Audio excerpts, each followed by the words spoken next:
नमस्ते बच्चों, आज हम 9th क्लास में आपको ये 9th क्लास है ना, इसमें आपको कृतिका किताब के कृतिका भाग के पाठ नंबर 2 को हम पढ़ाने जा रहे हैं। मेरे संग की औरतें। इस पाठ के लेखिका है मृदुला गर्ग। तो सबसे पहले बात करते हैं अपन शब्दार्थ की। तो वैसे तो बहुत सारे शब्दार्थ हैं बच्चों, लेकिन कुछ मैंने यहाँ लिखे हैं, बाकी के अपने आप किताब में से पढ़ करके याद कर सकते हैं। कोई समस्या है तो आप हमें फ़ोन कर सकते हैं। जाहिर का मतलब स्पष्ट, विलायत का मतलब इंग्लैंड, इकलौती यानी एकमात्र, फिक्र का मतलब चिंता, नज़ाकत यानी कोमलता, मौका यानी होता है अवसर, वर यानी पति, बीबी यानी पत्नी, बेखबर यानी लापरवाह, जुनून यानी दीवानगी, सेनानी यानी सिपाही, आम यानी सामान्य। बच्चों, कृतिका में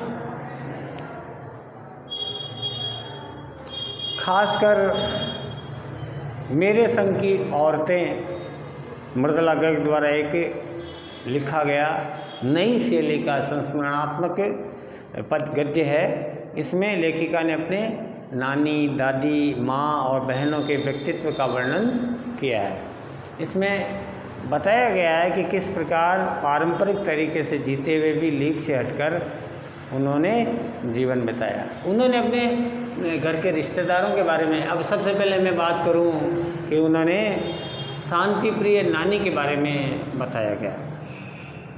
लेखिका ने अपनी नानी को हालांकि देखा नहीं था, उनके जन्म से पहले उनकी मृत्यु हो चुकी थी, लेकिन लेखिका को नानी से कहानी सुनने का अवसर नहीं मिला था। इसलिए शायद इसी कारण वह स्वयं कहानी लेखिका बन गई। नानी एक अनपढ़ और पर्दा प्रथा को मानने वाली औरत थी। उनके पति शादी के बाद विलायत चले गए थे और कैम्ब्रिज विश्वविद्यालय से बैरिस्टर बनकर के लौटे थे। वे अंग्रेजी चाल चलन के साथ जीवन बिताते थे। नानी ने उनके तौर तरीकों का कभी विरोध नहीं किया, ने उनको अपनाया जीवन में। वे अंग्रेजी चाल चलन के साथ जीवन बिताते थे, परंतु नानी ने उनके तौर तरीकों को कभी भी नहीं अपनाया। वे अपने तरीके से जीते थे। बच्चों, जीवन अपने तरीके से जीना चाहिए, किसी और के कहने पर नहीं जीना चाहिए, लेकिन ऐसा जीना चाहिए कि वो जीवन में एक मिसाल बन जाए। जब उनको आभास हुआ कि उनकी मृत्यु निकट है, तो उन्होंने अपने पति से कहकर स्वतंत्रता सेनानी प्यारेलाल शर्मा को अपने घर बुलाया। पति ने भी इस कार्य में विलंब नहीं किया। नानी ने प्यारेलाल जी से कहा कि वे कोई स्वतंत्रता सेनानी तलाश करके उसकी पुत्री की शादी करवा दे। वे नहीं चाहती थी कि उनकी बेटी का पति कोई अंग्रेज अफसरों का आज्ञाकारी व्यक्ति हो। उसे पता चला कि लेखिका को नानी की आज़ादी कितनी प्रिय थी। अंग्रेज़ों के अनुसार चल कर के वे निश्चित रूप से ऐश्वर्यपूर्ण जीवन तो बिता लेगी, लेकिन स्वतंत्रता के लिए कष्ट और अभाव का जीवन उनको अधिक गौरवशाली था। कई बार क्या होता है बच्चों, कई लोग आप जीवन में देखते हो ना, अपने स्वाभिमान को बेच करके ऐशो आराम नहीं करते, वो दुख पा लेते, भूखे मर जाते हैं, लेकिन अपनी ज़मीर के साथ कभी समझौता नहीं करते। कई लोग आपने देखा होगा, कई लोग अपने आप को बेच देते हैं, अपनी धरती माँ को बेच देते हैं, अपने परिवार वालों के साथ में रिश्ते ख़राब कर लेते हैं, लेकिन वो उनको ऐसा लगता है कि जीवन ऐशो आराम का जीवन ही सबसे बड़ा जीवन है। ऐसा नहीं है। आज देखो कितने लोगों ने इस देश के लिए अपने प्राणों को न्यौछावर कर दिया। क्या वो अंग्रेज़ों के गुलाम बन करके उनसे भी अच्छी सुख सुविधाएं ले सकते थे, लेकिन उन्होंने नहीं किया, क्योंकि वो आने वाली पीढ़ी के लिए देश को आज़ाद कराना चाहते थे। यदि वो स्वतंत्रता सेनानी यदि बिक जाते तो आज हमारी इससे ज़्यादा दुर्दशा होती। उसके बाद में लेखिका ने अपने माँ के बारे में बताया। लेखिका ने कहा कि माँ का विवाह एक होनहार पढ़े लिखे युवक से हुआ था। स्वतंत्रता के आंदोलन में भाग लेने के कारण उनको ICS की परीक्षा में बैठने से भी रोक दिया था। उनके पास पुश्तैनी धन दौलत नहीं थी। लेखिका की माता अपनी माँ तथा गांधी जी के विचारों को मानने को मजबूर नहीं थी। उनका शरीर है वो अत्यंत ही दुबला पतला था। क्या था? दुबला पतला। खादी की भारी साड़ी पहनने में उनको बड़ी कठिनाई होती थी। घर से ससुर का दबदबा था, घर में उनकी चलती नहीं थी। तो घर में माँ का प्रभाव क्या पड़ा? लेखिका की माँ का व्यक्तित्व अत्यंत प्रभावशाली था। वह अत्यंत सुंदर, ईमानदार, सत्यप्रिय और निष्पक्ष थी। घर में कामकाज करने को उनको कभी भी नहीं कहा जाता था, परंतु उनकी ये सलाह थी कि उनका निर्वाह भी किया जाता था। सारा काम उनके सास, जेठानियाँ और पति संभाल लिया करते थे। उनका व्यवहार एक भारतीय माँ की तरह कभी नहीं रहा था। उन्होंने न तो बच्चों को प्यार किया, न खाना पकाया, न घर पर कामकाज देखे। उनकी इन कामों में रुचि नहीं थी। दूसरा कारण उनकी बीमारी थी। उनका अधिकांश समय संगीत सुनने, पुस्तकें पढ़ने और साहित्य चर्चा में बीतता था। यह सब बिस्तर पर लेटे लेटे ही करती थी। स्वतंत्रता के प्रति गहरे प्रेम को अपने विचारों के अनुरूप आचरण द्वारा प्रकट करती थी। घर के काम न करने पर उनका कोई निरादर नहीं करता था। इसके कारण ये थे कि माँ में 3 गुण थे। साहबी खानदान का होना, कभी झूठ न बोलना और किसी की गोपनीय बात को किसी अन्य के सामने कभी प्रकट नहीं करना। वह बाहर के लोगों को अच्छी मित्र थी। अपने बच्चों की भी वह माँ कम मित्र भी अधिक थी। मातृत्व को उनके अपने पिता से भी प्राप्त होता था, पर घर में कोई किसी के पत्रों को नहीं खोलता था, न पूछता था कि उनमें क्या लिखा है, कहाँ से आया है। यानी पत्र पढ़ना, किसी का पत्र आता तो ये निष्ठा का अधिकार है। आगे लेखिका की परदादी। लेखिका ने अपने नानी के बारे में बताया, लेखिका ने अपने माँ के बारे में बताया। अब परदादी के बारे में बता रही है। लेखिका की परदादी परंपरा से अलग होकर जीती थी। उनका व्रत था कि उनके पास 3 धोतियाँ होते हुए भी वह किसी को दान में दे देगी, 2 धोती ही अपने पास रखेगी। लेखिका की माँ जब पहली बार गर्भवती हुई तो दादी ने मंदिर में जाकर के प्रार्थना की थी कि पहली संतान लड़की हो, जबकि सभी लोग पहली संतान क्या चाहते हैं बच्चों? लड़का चाहते हैं। ईश्वर की कृपा ऐसी हुई कि माँ के 5 पुत्रियाँ हुई। परदादी के तार भगवान से सीधे जुड़े हुए थे। भगवान ही उनकी बातें मानने से मना नहीं करता था।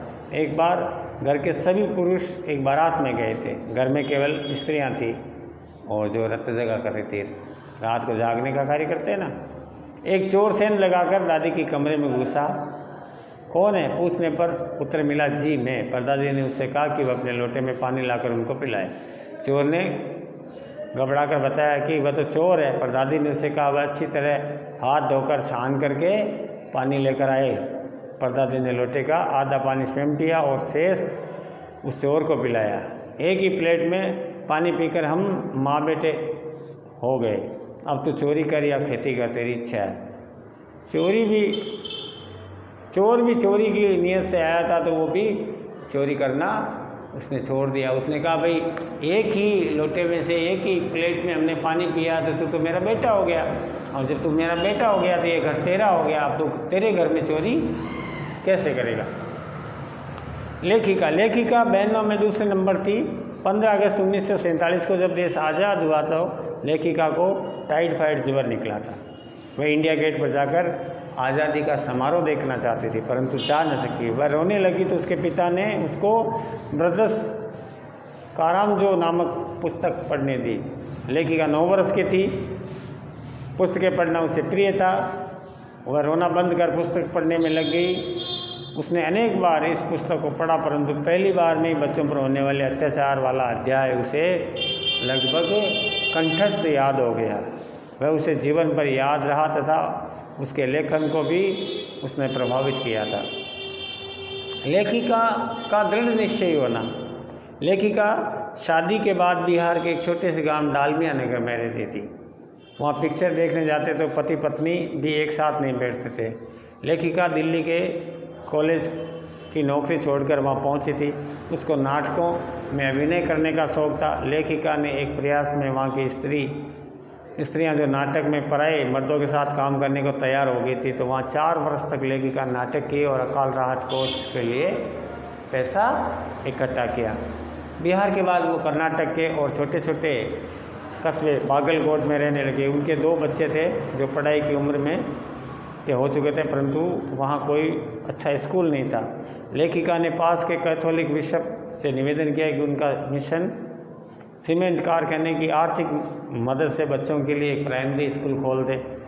बिशप गैर क्रिश्चियन बच्चों के लिए स्कूल खोलने को राज़ी नहीं थे। अधिक जोर देने पर उनको कहना पड़ा कि उनको यकीन दिलाया जाए कि स्कूल अगले साल तक चलता रहेगा। गुस्सा होकर लेखिका ने कहा, 100 वर्ष तक चलते रहने का यकीन तो वह किसी के बारे में भी नहीं दिला सकती। वह लेखिका के स्वयं अंग्रेजी, हिंदी और कन्नड़ भाषाएं पढ़ाने वाली प्राइमरी स्कूल वहाँ खोल लिया और कर्नाटक सरकार से उसको मान्यता भी मिल गई। लेकिन वह जिद्दीपन को सबसे अधिक मंच पर अपने लेखन से मिला है। शुरू से उसका लेखन लीक से हटकर अपने स्वयं के रास्ते पर था। लेखिका की बहनों की बात करें बच्चों, तो लेखिका की 5 बहनें थीं। सभी अपनी नानी, दादी, परदादी की परंपरा पर कायम रहते हुए लीक से हटकर चलती थी और लड़की होने की हीन भावना से बची रहती थी। सबसे बड़ी बहन मंजुल, घर का नाम रानी था। शादी के बाद पति का नाम ग्रहण कर मंजुल भगत कहलाई। ये लेखन कार्य करती थी। दूसरे नंबर पर लेखिका स्वयं थी। घर का नाम उमा था, बाहर का नाम मृदुला गर्ग था। शादी के बाद लिखना शुरू किया। तीसरी बहन का नाम घर का गौरी था, बाहर का चित्रा था। ये नहीं लिखती थी। चौथी थी रेणु और 5वीं बहन थी अचला। 5 बहनों के बाद एक भाई हुआ जिसका नाम था राजीव। अचला अंग्रेजी में और राजीव हिंदी में लिखते थे। गैर लेखिका बहनें की कम नहीं थी। रेणु गर्मी की दोपहरी में स्कूल में से घर की गाड़ी में न बैठकर पैदल पसीने से लथपथ घर आ गई। गाड़ी में बैठना उनकी दृष्टि से सामंत शाही का प्रतीक था। चुनौती देने पर उसके पत्र के लिए उसे तमाम तर्क समझाया था। यानी चुनौती पर उसने एक पत्र लिख करके जनरल मैथैया का चित्र मंगा लिया था और उस इम्तिहान से परहेज होने लगा था। बीए में आने पर परीक्षा देने के लिए उसे तमाम तर्क देकर समझाया गया था। बस पिता की खुशी के लिए उसे पास होने लायक नंबर ला करके बीए पास कर लिया। सच बताने से वह माँ के आगे थी। उसे कोई इत्र भेंट करता तो कोई कहती नहीं चाहिए, मैं तो नहाती हूँ। रेणु बहुत हठी थी। 1950 के अंतिम दौर में दिल्ली में एक रात 9 इंच बारिश हो गई थी। नदी नालों में बाढ़, पुलों के नीचे पानी जमा हो गया था, यातायात ठप हो गया था। सरकारी दफ्तरों की फाइलें पानी में तैर रही थी। सुबह सड़क पर कोई वाहन नहीं चल रहा था। रेणु की जिद थी कि वह स्कूल जाएगी, स्कूल बंद होगा। ये समझाने पर भी वह नहीं मानी, अकेली ही स्कूल चल दी। उस समय बारिश तो थम गई थी पर सड़कों पर पानी में डूबी थी। पहुंचने पर स्कूल बंद मिला। स्कूल का चौकीदार भी रेणु को देख करके दंग हो गया। उसने कहा कि इतनी बारिश आ रही है, कोई बच्चा भी मात्र नहीं आ रहा, तू आ गई। रेणु 2 मील चल करके वापस घर पहुंची पर उसको उसका कोई मलाल नहीं था। चित्रा पढ़ने में ज़्यादा, दूसरों को पढ़ाने में दिलचस्पी लेती थी। वह जो सोच लेती थी वो करके रहती थी। शादी के समय उसे एक लड़का पसंद करके उसी से शादी करने का ऐलान कर दिया। लड़के ने अपनी मुलाकात में हथियार डाल दिए थे। अचला ने अर्थशास्त्र किया, फिर पत्रकारिता में दाखिला लिया, ढंग से पढ़ाई की और पास हो गई। पिता की पसंद से शादी की। उम्र के 30 पार करते ही वह लिखने लगी। सभी बहनों में एक समान थी, यानी बहनों में कोई अंतर नहीं था। वे परंपरागत ढंग से नहीं चली, परंतु किसी भी घर को उन्होंने नहीं तोड़ा। शादी की भी तो कायम रखा उन्होंने। तलाक के कगार पर पहुँच करके भी कगार को तलाक के रूप में नहीं तोड़ा, क्योंकि घर के भीतर रहकर ही अपनी मर्जी से जी लेना ही काफ़ी है।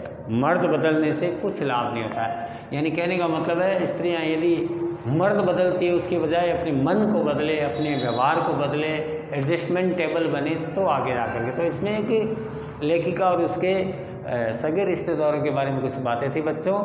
तो आज इसके कुछ प्रश्न हम आपको दे रहे हैं, वो आपको करने हैं।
आज ये 2 प्रश्न करने बच्चों, एक बार मैं पढ़ के सुना देता हूँ।